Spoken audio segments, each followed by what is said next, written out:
Hey guys, here we go, ready to start again. I know a little late on my scheduled start, but I need to get some things set up. Working on, since this is still pretty early in my streaming existence, I'm still working on the technical issues. It's not so much technical um, in that I'm having trouble with anything lately. Gotta make sure that things are running. So right now, I'm checking the mic and doing all the boring stuff that nobody wants to watch someone do. Sorry about that. So I'm just trying to make sure that all my stuff is videoing here or sounding off.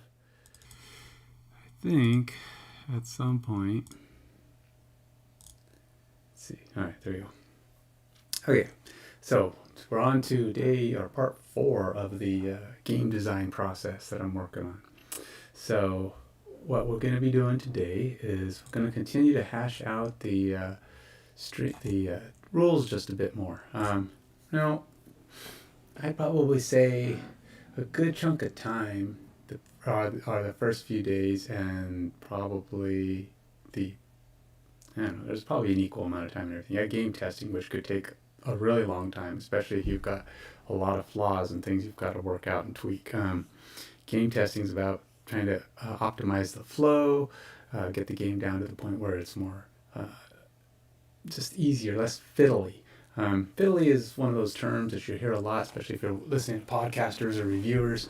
Basically, it comes down there's too many things to do to keep the game moving. You don't want to have that. If you're spending a lot of time moving tokens and cards and tweaks and especially if you've got rotating turns, which majority of games do, you've got the issue of waiting. If you've got 4 people playing and one guy's got to do 1,000 little things, fiddly things, it can be boring to the other people waiting for their turn to come up. So you got to really kind of try to find the right gap in that stuff, or the right execution of that. Now, there's asynchronous play, which helps a lot. So if you have more fiddliness, but yeah, everybody gets to be playing at the same time, um, that's that helps a lot. That brings the perception of fiddliness down a tad, because the people who notice the fiddliness are not so much the people doing it as the people watching someone do it. So now, that's not always true. If it's really got a lot of stuff to do, it can be overwhelming to new players or to people who are just looking for something simple and easy to play. Pokemon should, just as a theme, should not be overly complicated. Yes, this game is shooting for a little bit more meaty, a little bit more gamer type player, but at the same time, you want kids to be able to play it. It should be something they can pick up and have a good time playing, or that their parents don't have to play the whole thing for them. Yes, they may enjoy the battles, but if they can't get into the other parts and pieces, that means the parents or the person playing with them has to do all the stuff for them. Now, at this moment, I think it's going to be more or less competitive. All right, so my mind is thinking this is each player versus the others. But in order to have some interaction between them, we either got to have people fighting each other, allowed to fight each other, either required to fight each other, or maybe they travel together. Like Ash and his friends, they all go out together, but when they get to a gym, they all fight the gym. They all individually compete in the gym. Maybe along the way, each person's doing their thing. They're out there doing encounters, fighting. They all do this stuff together. They're traveling together. So maybe when they flip a card, there's an encounter. Um, Maybe by the number of players, you decide which players have encounters, which ones don't. Maybe they don't always all have encounters. They may all be able to find a Pokemon, or maybe they all do, but they have different Pokemon that pop up. So we also got to think that if you're in a region, say the Johto region, every one of them has, I think, every type pretty much exists in every region. Um, so you may come upon a group of Pokemon or one Pokemon or something, and who gets to fight it? Maybe if somebody loses, somebody else can take a shot at it. I don't know. So we're going to kind of try to come up with ways to allow everybody to play, hopefully together, where they're traveling together, as a team, but when they arrive at, maybe they all arrive at gyms together. You know, they're a group of friends, kind of like the cartoon, who are wandering around together, um, and then they can go and do their battles or whatever. And they all compete at the gym. Maybe where they finish in the gym, maybe part of fighting that gym, the ultimate fight is against the gym leader, but maybe there's 2 or 3 rounds at a gym. And that means playing against a couple of trainers early on, maybe one trainer, one opponent, and then or one teammate, and then or maybe we do it this way. You know, you have a competition, a challenge. So you and everybody in there gets to play. They all fight somebody. None of you fighting the same person. And then the winners advance to the next round, and then you just keep advancing until there's one last fight, which is always going to be the last remaining player goes up against the gym leader. Now, that can affect as we spoke about here, we were talking about having potentially victory conditions. So obviously it's going to be really tough for a player to win if they can't beat any gym leaders, if they keep getting knocked out by somebody. Is it required that you have to beat a player once? You know, or maybe you only have to beat one gym leader, but you also have to beat a player. And now obviously for a single player variation of this, that would not work. But we'd have some sort of substitution or remove that one requirement for single player games.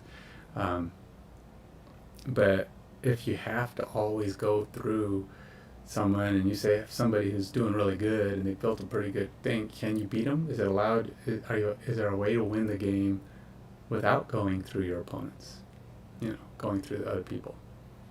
I don't know. I mean, seems like you should have to be able to beat them at least once, right? And you know, I mean, that's the whole point of competition, is if you're going to have everybody else in the game, you're going to have to fight them. And you want to. I mean, that's the whole point of being in the game. You're playing with your friends. You want to compete against your friends. You're building your favorite set of Pokemon. You want to be able to compete against them. And I don't think Pokemon Master Trainer allowed for that. And I think if that's a requirement, though, to win, maybe it's you have to defeat at least one gym leader. Let's see. So this is kind of a thing. I mean, I do like the idea of including competition between friends or between other players, but we also got to decide how that's going to look. So let's go ahead and include that as a possibility. Beat at least one other player. Not applicable if playing single. So, okay. We have a number of things here already. And now we got to kind of go down and say, are we covering all the bases? We gave ourselves on the first day, when we came up with the idea that we're going to do Pokemon as our subject matter, we went down, we created a whole bunch of mechanics, or not mechanics, but themes, goals, objectives of the game. And so we have victory conditions defined a little bit. We have gyms defined a little bit. And I say a little bit because you see question marks. We got to start hashing those out, determining how that's going to look, and how we're going to get to that stage. Okay, so exploring, we want that. So we kind of went down. We added some items. What does exploring look like? What are some potential things that we're going to have in there? What does harder to find Pokemon mean? Are there fewer? Let's see. What does harder to find mean? Well, how would we make that look? Fewer in the game? And I say question mark because maybe that's not the best way to do that. You have to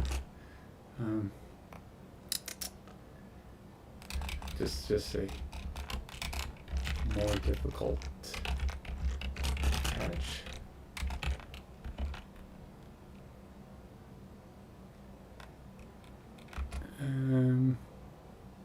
think it's not maybe, or just more, fewer in the game. I guess it all depends on how we're going to actually have Pokemon appear. Maybe we have a dice. Maybe there's a dice involved. When you an encounter, we can have an encounter dice that there's ranges determine rarity of Pokemon. And we also have to consider, at what point do we allow, I mean, like if you say you encounter a legendary and you want to add him to your group. A legendary, let's say, is the most rare of the Pokemon, and I think there's some legendaries that are probably more rare than others. But let's just say it's the most rare, and you want to actually add that Pokemon as, does he come in at level 1? He's going to be pretty strong maybe at level 1. I mean, you would have to assume that legendaries are pretty good. But still, as a legendary level 1, is a legendary level 1 going to be usable? Do you want to have them always follow you? Maybe sometimes they're really weak at the beginning, but they advance really fast. So you have to carry them around with you as really weak. But once they level up, what makes them good? That's kind of the goal of a legendary Pokemon. What makes them good? This could be faster leveling, stronger skills,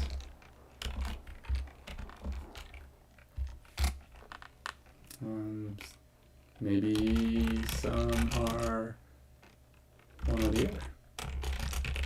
Some level fast, some are stronger at their skills. Leveling fast means they can amplify what they currently own. So my idea is leveling, or leveling up, makes your Pokemon stronger with what they have. But maybe at certain points you can get stronger skills. It's like maybe whatever the experience levels are, maybe the longer the gap between leveling. See, that's just it. We want to have leveling be determinant on. See, this is where things get interesting. Maybe we got to decide how we're gonna build your Pokemon world, right? I mean, what are you carrying around with you? I mean, you might have caught 50 Pokemon, but obviously you're not going to be able to give them all experience, right? Maybe we have the cool things like XP share or something like that, where you can spread out many experience you get from capturing stuff or going to a gym amongst your Pokemon, and they can get stronger as you go, and you decide how you want to do it. So XP share in the video games, if you don't know, is, I think half of it goes to the Pokemon that did all the fighting, and then the rest of it goes to the rest of the, distributes out amongst the rest. Maybe we don't make it that complicated. Maybe we just let you do anything you want, where you have to give at least some to the fighting Pokemon, and then you can distribute the rest to your other Pokemon any way you want. So you might split it up. I mean, it's, again, when you start adding too many things, you have, let's see, we can have, let's just say items. We'll go here, call them items, and we can have TM, HM, skills. We could have, I don't know, let's see, maybe different kind of, we're going to have the Pokeball, right? Pokeball variations. You always want to be able to catch them, but maybe rewards at gyms give you more Pokeballs. You beat a gym leader, you get some better Pokeballs. You beat out in the wild trainers, you get lesser Pokeballs. But really, maybe there's only 2 or 3, just to make it only a few types for now. So, and then you just put counters or something on those Pokeballs to show how many you have. So, or dice. Maybe if you have 20 regular Pokeballs, you can have them out there. And every time you use one, it's a dice roll, right? Dice roll to check success, and it would have to be against, I don't know, against the difficulty of the Pokemon. Dice roll to check success against difficulty Pokemon. And so we got to start identifying what is a Pokemon's skills, right? You're gonna have to come up with what is a Pokemon card look like? What kind of things are we gonna need on that card? Pokemon card features. So in the Pokemon card features, we're gonna want to do things like, well, for one, is what level is he? Maybe we don't even need to keep track of the level, right? Yeah, we may not need to keep track. We might keep track of the level because that's going to change. So why? I mean, if it comes, do we want to say it's called starting level? And then when you're keeping track, you might add on to it later. You might have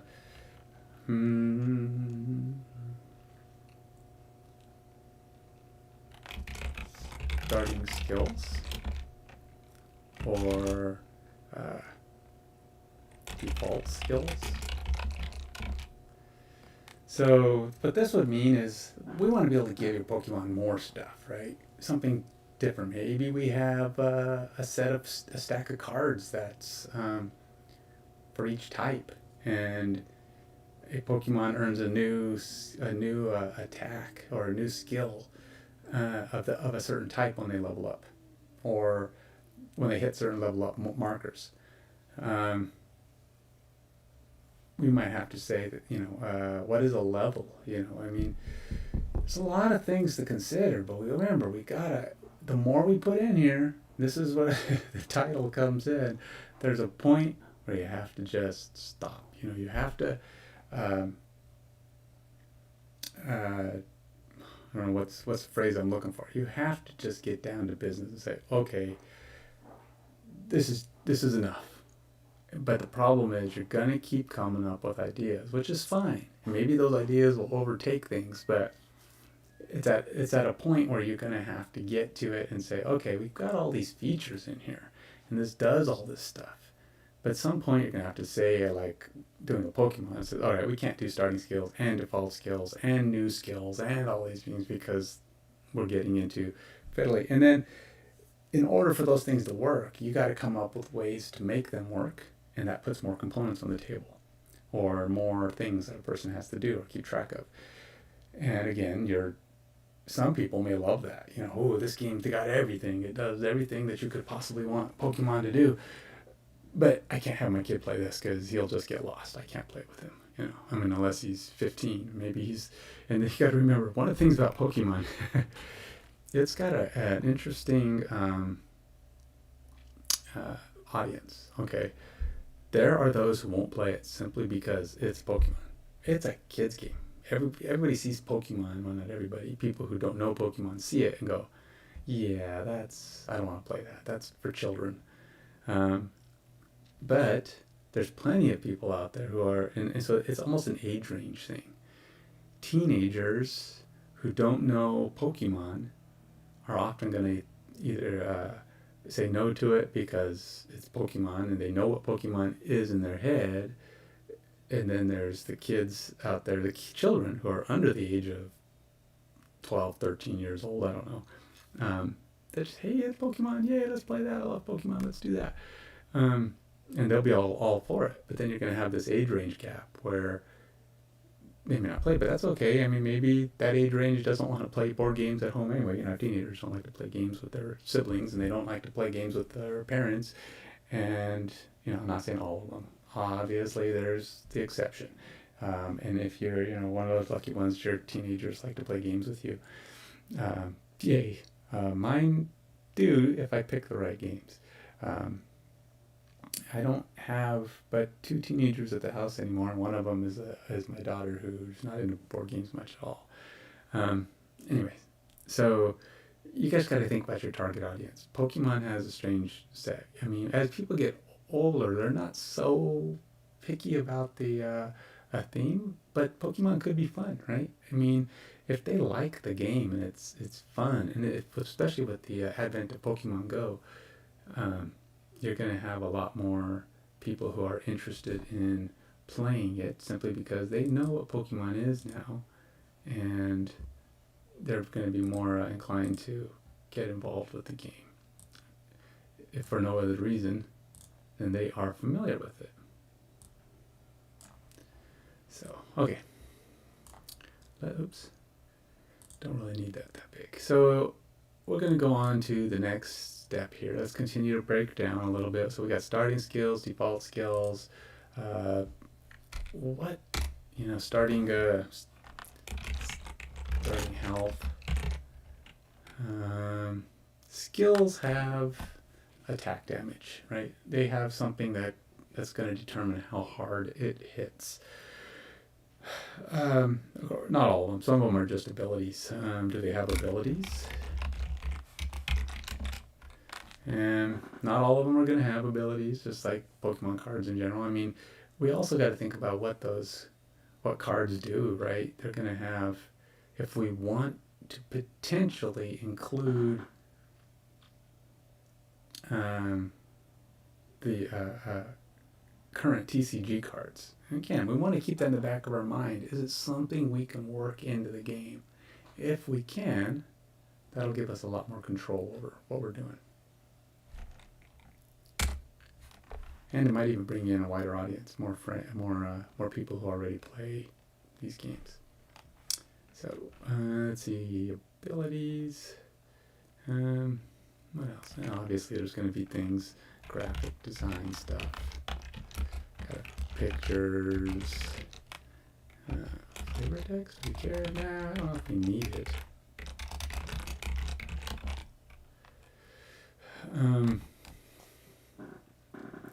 And here's an interesting thing. Are we actually going to have leveling requirements?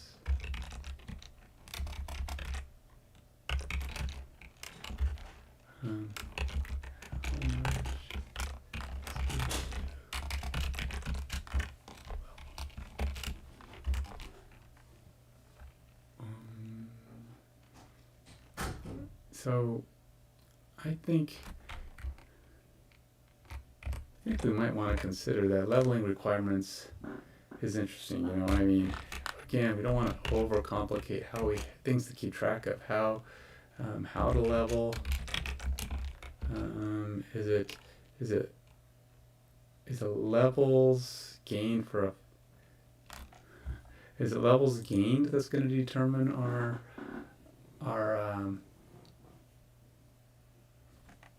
when do we get skills? When do we get skills? When do we evolve? How is that information going to be relayed to the player? So they can grab a card and go, oh, this guy doesn't level up until he gets, 20 experience. We don't want to have that change. So maybe every Pokemon levels up after 10, but they can't evolve. Maybe it shows when they evolve. So maybe they if they're an evolvable Pokemon, so we got evolve 0, evolve 25, or evolve. Maybe this is something like on the card. It's like evolve 1. Oops. Be dash, and then evolve, and a number. Evolve.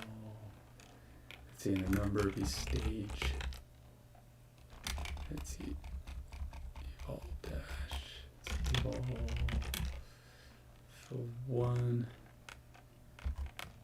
And a number. Evolve 2. And a number. So that would be like if they have two evolutions: stage one and stage two. If it's a dash, they don't evolve, so there won't be any option for evolving them. So some like a legendary might not ever evolve, so it'd be a dash. If you have a special, these are optional too. Evolve is, you can't evolve until you reach a point, but you can only add, you can evolve at any point after you reach that, but it has to be on a level. So evolving can only happen when you level.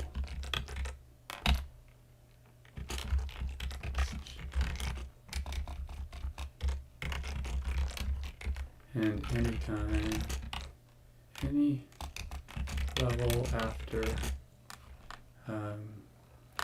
you hit the minimum. Now how about any level after minimum?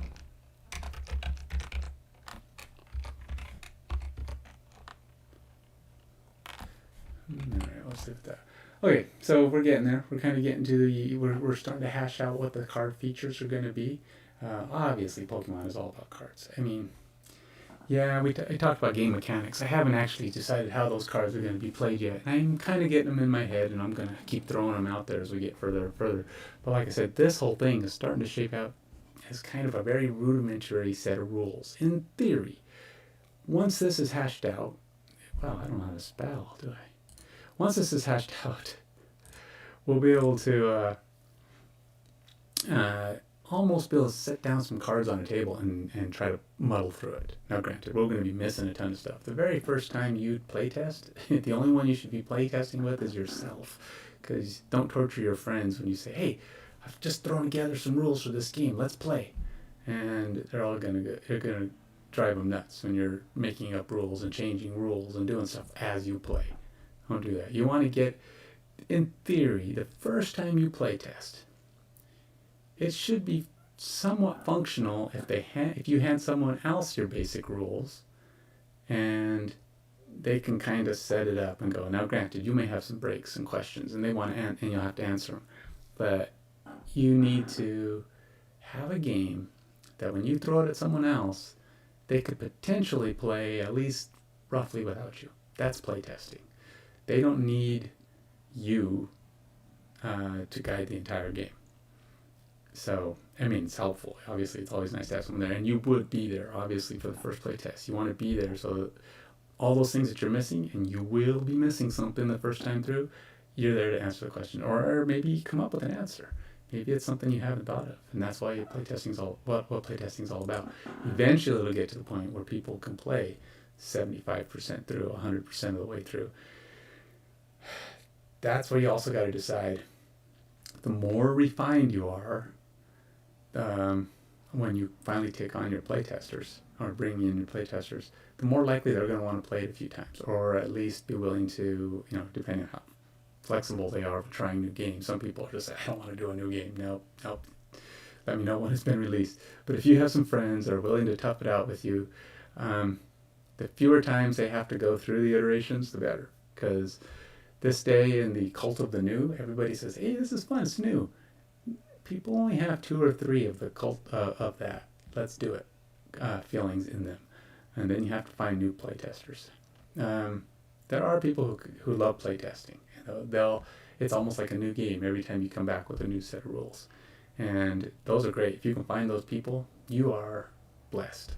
So it's not, there's a lot of times when you're just struggling to find people who are willing to sit down and try your game. Now, maybe this, with COVID and all, it's going to make it tough, but potentially you could try going to like a related theme thing, like a tournament. Maybe go to, if you're doing a game for Pokemon, you can go to a Pokemon tournament, and you can try to get some of the people between rounds and say, hey, do you want to check out this game real quick and see, if you like it? They might, but remember, it's also got to have some appeal to those people. All you're doing is bringing in all your handwritten cards and your handwritten printouts, and that's me. So I probably would not be able to get a bunch of kids to sit down and play a game where they can't see the cards. There's no cool pictures of Pokemon. Well, I'll probably cut and paste. But again, this game's never going to come to light, right? So this is just an exercise in game design. So I don't expect this to be any more than, hopefully at some point we'll get a game. We can say, cool, hey, it came out, it's fun. That's how you do game design, and we'll start a new game. Well, I'll do a new game design. So maybe that's what I'll just keep doing. We'll keep creating games and try to do things like that. But I'll probably keep picking things that can't actually happen. Mostly because putting stuff online, I don't know how to I'm not a marketing person. I've had a minimal amount of success with Kickstarter with the X cases that I created, and I have zero graphic design skill. So when I'm putting stuff out there, I'll be putting cut and paste images from the internet. I'll be doing basic design just so that we can kind of get a feel for what the cards are going to do and look like. But yeah, if I was ever to actually try to make all these games that I've developed already, I would have to get me a graphic designer, or I'd have to sell the game, sell it to a publisher who's willing to do all that stuff for me. And then they get to change the game any way they want, and hopefully they'll keep me in the loop, and I get to watch what they're going to do to mangle or alter my game. But so yeah, there's a lot of, I don't mind doing a lot of the publishing parts, working with the companies, the manufacturers, the printers, and working even with graphic designers. But I've also worked with a few, and they're flaky. I'm sorry. I mean, maybe you've had better luck, or maybe you know people, but graphic design folks are flaky. Unless you can go to a professional graphic design firm, and this could be really expensive. You're gonna go see some of these people, and they'll go, hey, yeah, that sounds cool, and they'll start drawing pictures for you, and you'll have a couple things, and maybe it's not that expensive, and then after a week, 2 weeks, 3 weeks, you'll go, my experience has been they're responsive for the first few days, a little less over a couple weeks. Then you start to have days where you're writing them, hello, do you have an update for me? Do you have the latest? And they're like, oh yeah, I'll get to you. I have that tomorrow. And then a week goes by. You said you had this tomorrow last week. And this isn't just one person I've worked with. I've worked with probably, at least 5 or 10 different people doing various different things. I had a guy helping me design some inserts for my X cases. Man, the guy was good. He was whipping stuff out, making the changes. We had something going. I was even able to get some original prints. But as time went on, it got harder and harder to get him to respond to alterations and changes. And it seemed like he was on the same wavelength as me. I offered to pay him. I wanted to start paying him a fee for design. He says, no, this is fun. I don't mind doing it. Yeah, I lost him. And eventually he just stopped responding, and things went downhill. So we'll just, then I said, oh, well, I'll have to find someone new. Okay, where was I? All right, so we're going to go back to the next task. Let's see, what have we got now? We got level Pokemon. Well, we kind of talked about that in the Pokemon features. But let's talk a little bit about leveling. What does leveling look like? So this is kind of as we get into the meat. So I don't know how the Pokemon games do experience. I know you get some and it adds to each one, and it might have a bar, but I don't know if it ever told you how much you had. I don't know, can you look at a Pokemon and say, hey, he's got 4,000 experience or 1,000 experience? Actually, I'm not sure.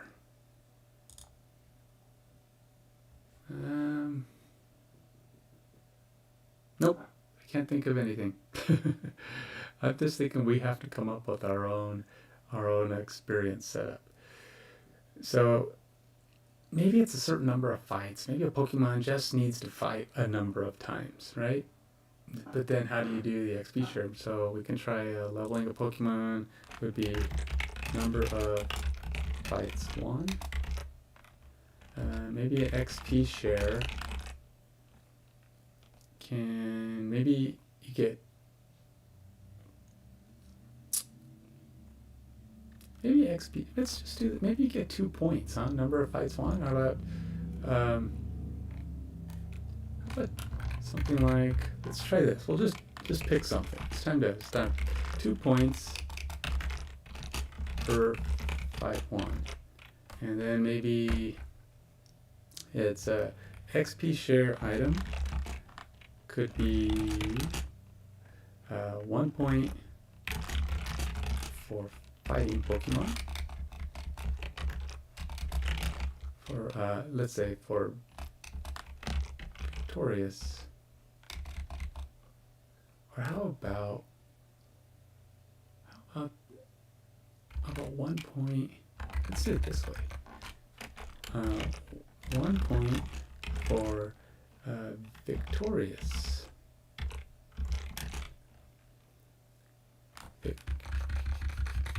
Victorious Pokemon. And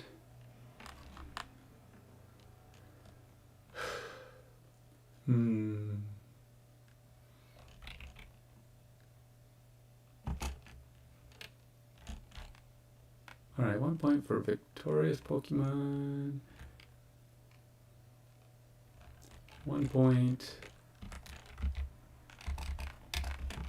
1 point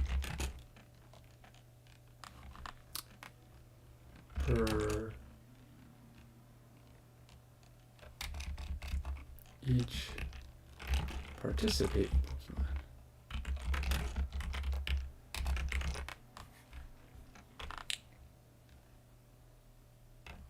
Alright, so let's just do that.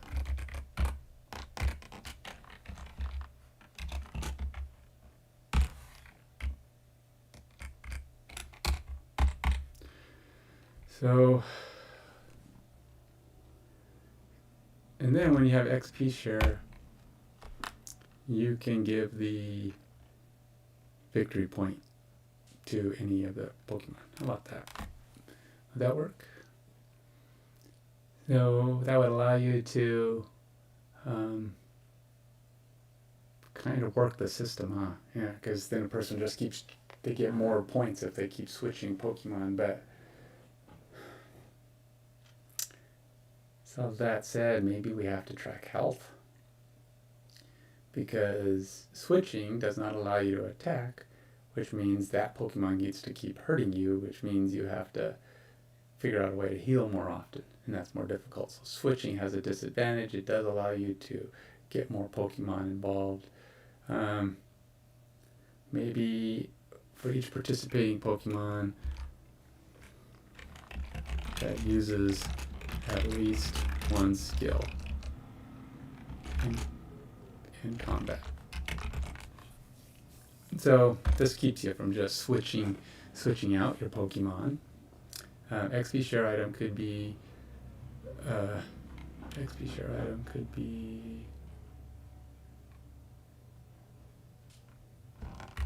item allows reassignment of victory bonus point. So it's not a ton. So you don't have a lot, but it allows you to give that victory bonus point to whoever. So it's not necessarily 4. 1 point.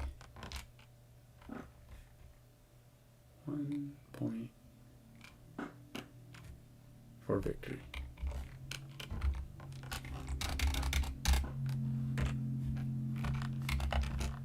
Defaults to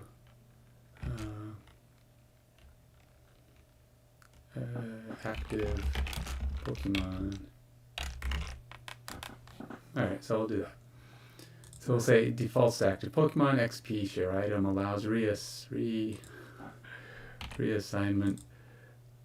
Jeez, is that 2 S's? It is. Okay. Alright, reassignment of victory bonus point. 1 point for each participating Pokemon. So that's another thing. Keep track of your spelling.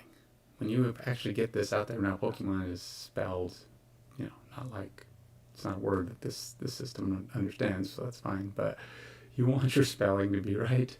So that's something you can always check later. When you're doing your final editing, try not to deploy nothing looks worse than when you open up a rule book and it's just got spelling errors everywhere. It can be very distracting to people reading it. I'm one of those people. I know I'm obviously not a perfect speller, certainly not a perfect typer, or a perfect typist. But I do kind of go back and try to fix things as I go. And if you want, feel free to call out my my word failures and my other blow ups here. Okay. So evolving. So I got an evolving task. I think most of these I've kind of hacked out a little bit. These are some items. Let's see. What kind of things do they have out there? Let's see. Medicine. Medical kit. Could probably get some good ideas from the actual Pokemon TCG, right? So you want to have items that are in the TCG. You can create some stuff that works, and maybe if you word them right after the game. So the problem was with lining up too much to the TCG, allowing TCG cards to do what they do, is how would that means you got to have your game's got to consider everything that those cards can do. So that can be really dangerous to breaking your game. So if it's allowing you to do X or Y or whatever, and you're going to say, okay, well, you can put a stadium in play and it's going to affect how the game works, you're going to find yourself overly challenged by you're going to find yourself overly challenged by the complexities of getting all those cards to work. So anyhow, what is the next step here? So let's see, medical kit. This can heal. I'm just, oops. Medical kit. Just heal. Status conditions are interesting, but I think those are going to be, we might be able to have, what does a Pokemon battle look like? I haven't talked about that yet, and that's actually pretty important. Gyms. I probably have to add that on here. I don't think I have what does a Pokemon battle look like? Pokemon battles. Alright, so Pokemon battles, that would be, you want it to include things like status conditions. And so you have things, I think, what are some? Sleep and stun, or actually is it stun? I think it's poison and confused. What else do they have? Burn. Let's see. I think stun is one. Okay, so what sleep does is, do we want to have it work just like, probably should be similar. When you have these fights, this might be where we kind of go in line with how the game works, right? TCG. This just allows for people who are familiar with the TCG to jump in there and go, oh, I know how this works. And, you do the same kind of stuff. You are going up against other Pokemon, it's going to work the same. It's just one-on-one battles. So these are easy. So you can do sleep, I believe, is in effect until you wake up. Flip a coin. So could be a dice. You can just say even and odd, whatever. But it's still poisoned is take damage.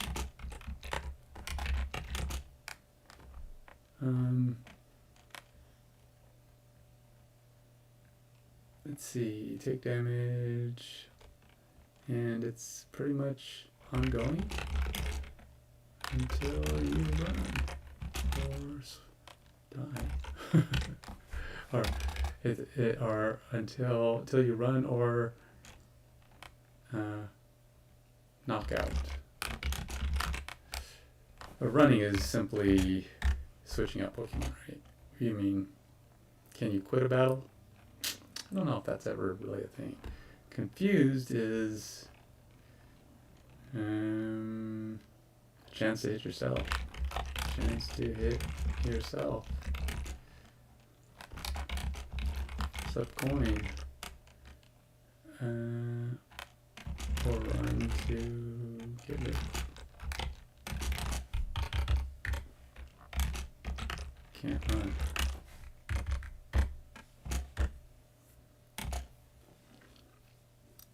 So you can hit yourself, or maybe chance to hit yourself, or fail to act. Maybe you don't penalize yourself that bad. You just might not do anything. Burned is extra damage, but flip coin to recover.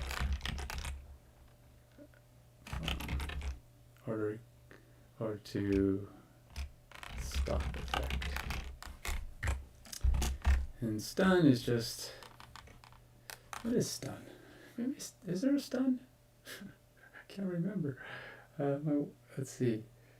It's, I think it is. It's like paralyzed. It's basically can't do anything for one turn. Can't do anything for one turn. And then it just goes away. So it's a temporary effect, but it's a one-time shot. There's probably others. I can't think of them right now, but I think those are kind of the key ones. Poison, sleep, confused. I want to say that each type has its own thing, but burn is typically fire. Confused is typically a white effect. Sleep is often a grass effect. Poison is often a grass effect too. So maybe sleep is a dark effect. What does metal get to do? Yeah, I don't know that metal's really got one either. They tend to increase defense, do other stuff. So yeah, I think I don't know if it's so much associated to a type, but I was just trying to think if there's one for each type. And no, I can't think of any. Okay, so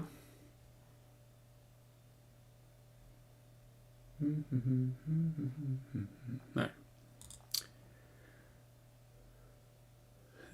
What else we got here? We've got evolving. We haven't. Pokemon card features. Utilize actual Pokemon cards from TCG. We're kind of considering that. Gyms, game mechanics. Alright, so it is time to finally get down to how does this stuff look in the game. Pokemon, I can actually, I'm jumping all over. And this is kind of one of the things you will do with when you're designing a game. Your brain will pick a topic and it'll just really focus on it. And then you're like, oh, I gotta go do something else. And you go do something else. And you go, oh wait, I didn't actually finish that last thought. So you're gonna do that a lot.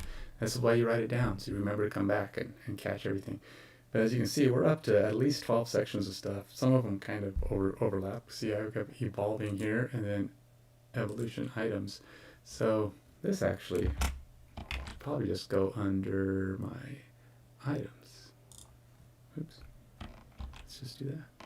And then we'll bring it in. Evolution items. There we go. They have some certain Pokemon only evolve with different types of items.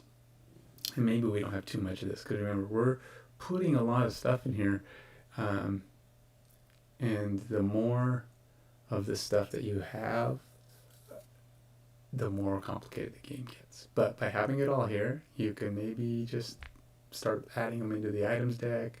Then you start thinking, oh, it's like, maybe that's one of our things our Pokemon cards need to have. When do we evolve? Evolve in requirements. So I think so far, I think most of what's on here, except the evolution, it tells you what an evolution is, right? I'm thinking TCG cards will have up in the corner, they'll say, okay, you evolved to this guy, or you evolved to that guy, or you need this thing. It'll tell you what's required to evolve. So, so that works out pretty good.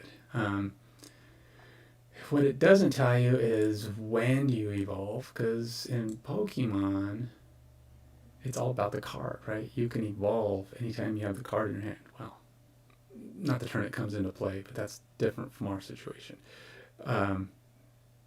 Is it going to be finding the evolution card and then you just put it on? I don't know if I like that. And what, maybe that's when you can, but you still have to have the requirements of the card. So maybe maybe you find an evolution card, but you have to do certain things to meet that levels or meet that evolution's requirements. So, because I don't like the idea. We're not playing TCG game here. You're not just building a deck sitting on the table and you're pulling them out and you just get to play it like Pokemon. We're not going to do that. We want this game to be its own animal. You're doing your own things. You're advancing through, and you've got goals and objectives of beating these characters on the game. However, you want to be able to come up with ways to make that functional. And if all it was you have your decks out on the table and you're just pulling cards off of them, that makes it. I mean, when do you get your evolution? Yeah, I don't know. We haven't gotten to that. So it's definitely a mental exercise. It makes your brain work to come up with the bits and pieces necessary to make the game work. And I love the idea of utilizing the TCG cards because I think that gives you so much more potential, right? I mean, even if you can't use the trainers and stuff, you just use the Pokemon. And maybe it helps you to understand how the cards work a little bit. And you can get into the card game and go fight somebody with your deck because now you understand that in order to play or to do certain things, you need to have X and Y. But the game might have some limitations. Our game will have some limitations as to when you can play an evolution. It's not a matter of, hey, if you happen to draw the 1 and the 2, you can just drop them down. You have to actually do something to make them stronger. And maybe TCG cards are the max. I mean, they have them set by 10s. Perhaps, your abilities are by 1s, and you have to earn up to that, and that's the max it can do. Say you have a skill that does 10 damage on the card. Well, you would actually only get to do 1 damage from the card. And the Pokemon you're fighting against have single-digit abilities. So, say you run into a Boba Fett, sure, why not? And he's got 30 hit points. Normally on the card, you might have 60 or 90 or something like that. But you're going to have them be single digit. So so you're fighting Pokemon in the game will be different from ones that you would fight out in the world, only because you have to earn the ability to fight those guys. So, say for example, we'll have Boba Fett hits the table. He's got 30 hit points, and you've got a level 1 whatever card that's only got an attack that does 10 max, but you're doing counters. So your attack is only doing 1. So you want to do 30 damage to him. If you're level 1 and he's got 30 hit points, you're going to have to hit him 30 times with that attack.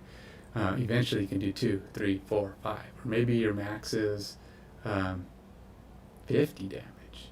And you have some way to get up there. Maybe, so we're trying to come up with ways that we can use the TCG cards, but you have to earn their strength.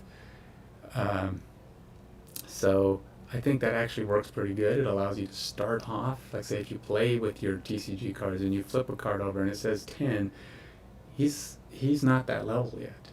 And maybe you, if you have a level on the cards. I don't know that all cards do though. They used to always say what level they were on the cards.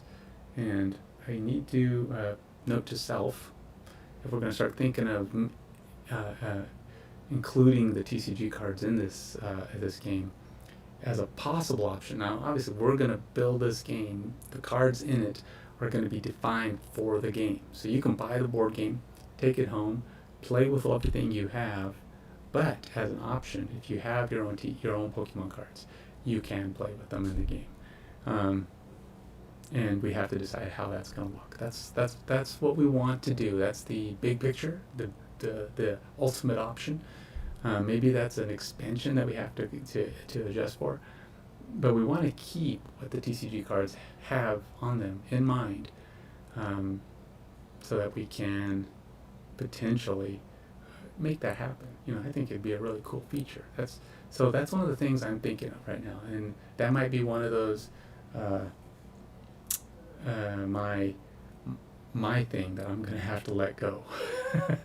Everybody has something. They have some feature, some cool ability, something nice about the game that's, I just love this. I love the way this works.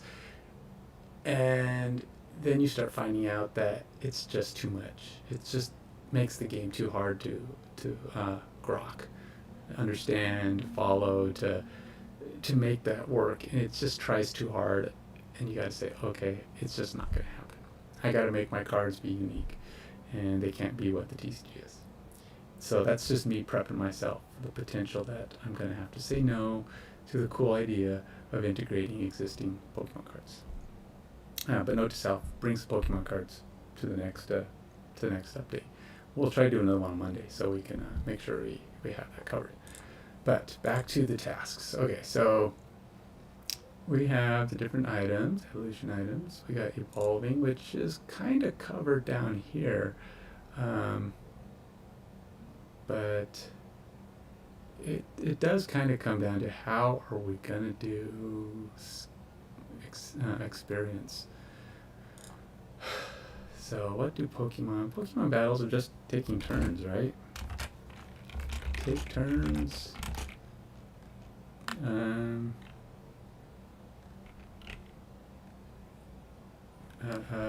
Activating skills and hopefully doing enough damage or whatever. We can do stuff to opponents. We can set up things. Maybe trainer items. This will allow you, if you have some stuff in your hand that you can throw out there and hit the Pokemon with. Do we have control over our Pokemon? Maybe our game is a little bit more random. Like your deck kind of determines what Pokemon you can use in the battle.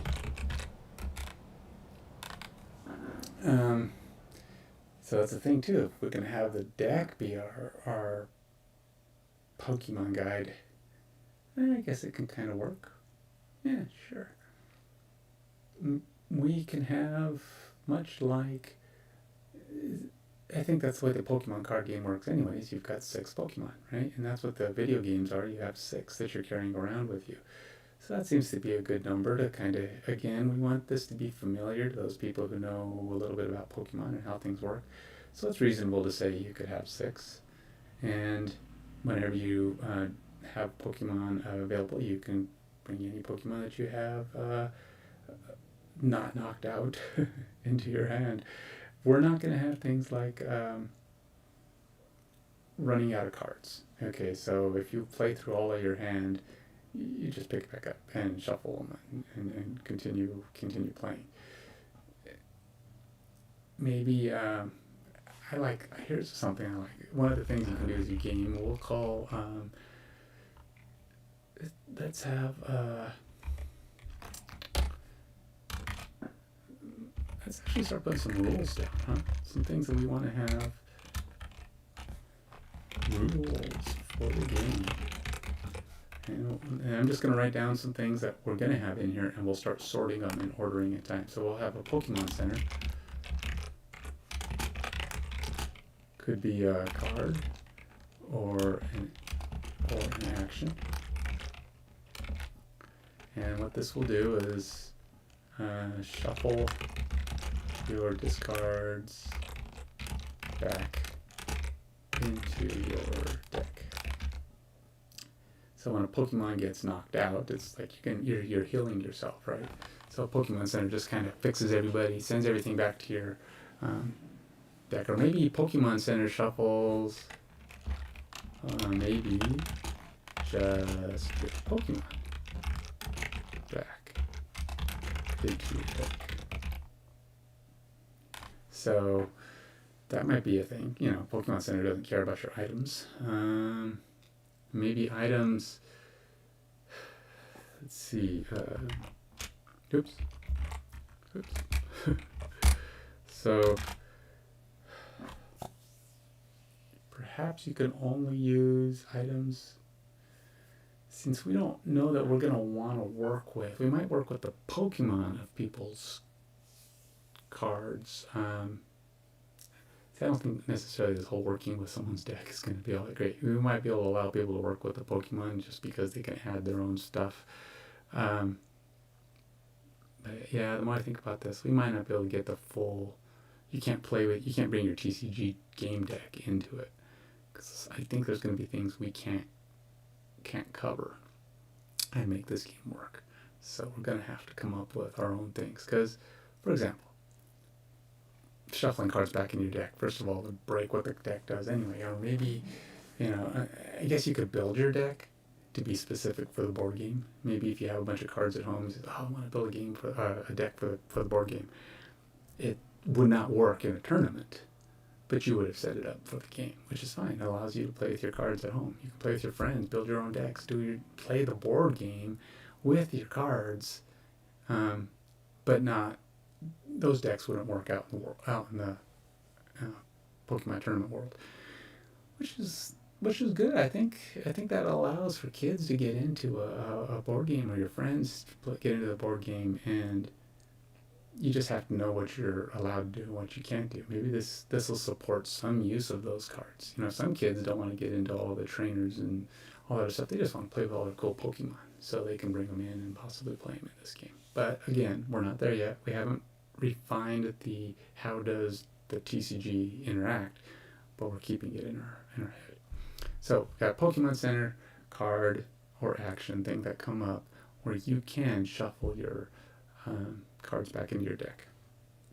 I think it might be an action, or something you can do during a turn. Maybe you go back to the Pokemon Center and you shuffle your cards back in your deck because you're running out of cards. So we have encounter. So maybe we have turns. Let's say turn actions. We have encounter cards. Let's just say travel or exploration cards. And then we can have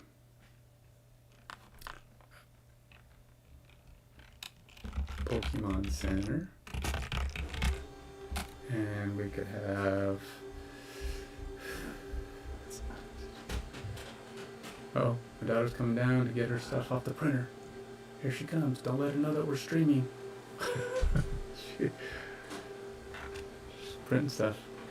Exploration cards, Pokemon Center. What other kind of things can you do?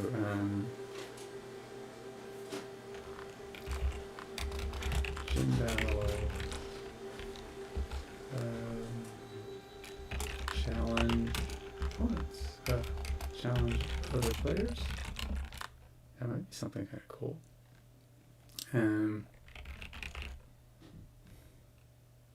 Let's see.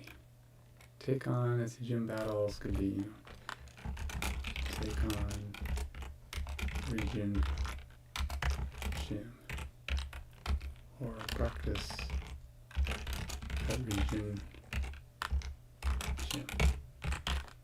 So we haven't created these yet, but maybe we have to find the regional gym, so it may not even be an option. When found, we can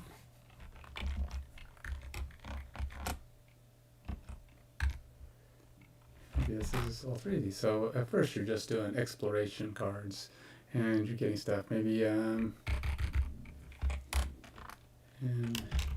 if in town, we can do a talk, go to shops, talk to NPCs, clues for finding items or Pokemon.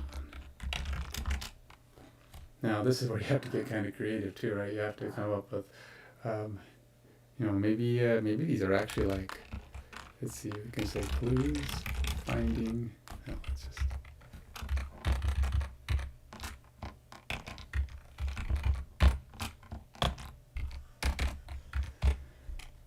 and then what else could you do at there? You could maybe get side quests. Capture X Pokemon, defeat troublesome trainers, that kind of thing. So some ways to go out and get things done, and then they would give rewards. They would give rewards, items, Pokemon, items, Pokemon, clues.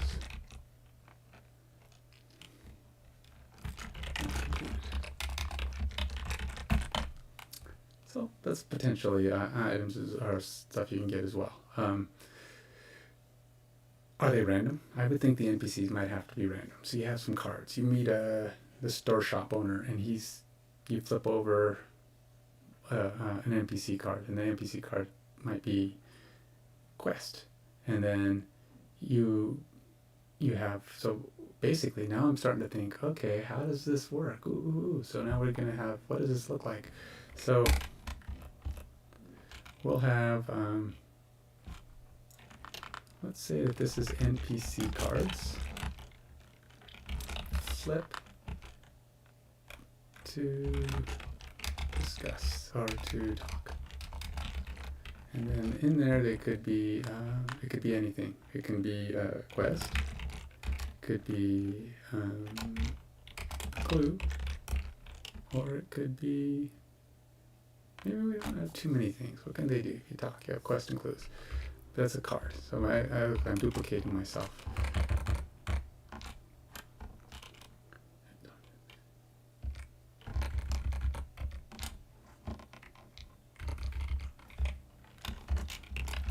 Flip card from NPC deck. There you go. Never hurts to simplify as you go. If you see something that you're duplicating or you're doing something more than once, simplify now, because you're going to be doing it when you want your rules ultimately to be as succinct, straight to the point, and clear as you possibly can. You want to be able to make stuff something that's just, oh, okay, well, if I want to talk, I just flip a card from here. And now if it's a quest, you can leave it click the NPC. And maybe, are they individual, or are they specific to that person, or can you as a team do it?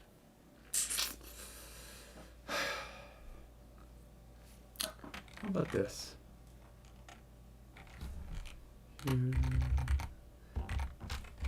NPC.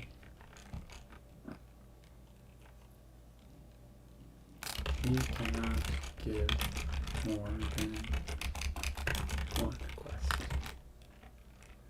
So every NPC that you come across, maybe an encounter can be an NPC.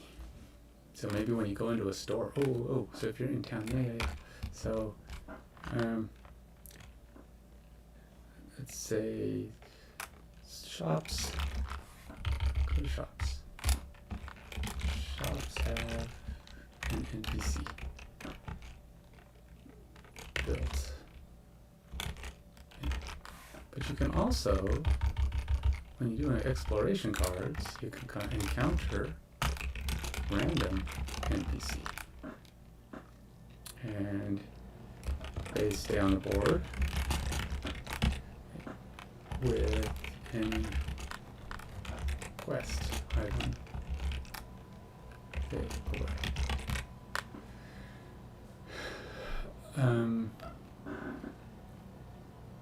Again, are we doing this? I think you can do things as a group. So that kind of helps you all play together, right? So if he says, capture 6 of these guys, maybe you don't want 6 of these guys, but you're 4 people on the table with you, right? If you're playing by yourself, you'd have to go catch all 6. If you're playing with 2 people, you go catch as many as the 2 of you can catch. But maybe it says what he gives, and he gives it to both of you. It's going to go faster, right? Because if the 2 of you don't have to wait for everybody to play, but it'd be nice to be able to. You have random NPC. All players can complete quests, and each gets reward. Hold on a sec. Actually, you know what? I think I'm going to call it. We're getting kind of close. Maybe I'll hash out a little bit more. Maybe we'll go into this a little bit more next time. I probably won't be doing this again until, at this point, I'm thinking Monday. So I think we've been over an hour. It says here that I started around 10:10. It's currently 11:20. So yeah, I think we're pretty close to an hour's time. That's pretty reasonable, I think. And yeah, come join me again on Monday, and we'll do this again. So either 10 or 11, I'll put it on the schedule, and I'll shoot for starting at that time. Hopefully 10 o'clock will be the time. And yeah, come in and give me your feedback. If you do watch this posting, put your comments out there, put your questions, let me know what you think and what you'd like to discuss more, or like me to discuss more if you're not able to watch. And yeah, let's move forward. Thanks a lot for joining me. Talk to you later. Bye.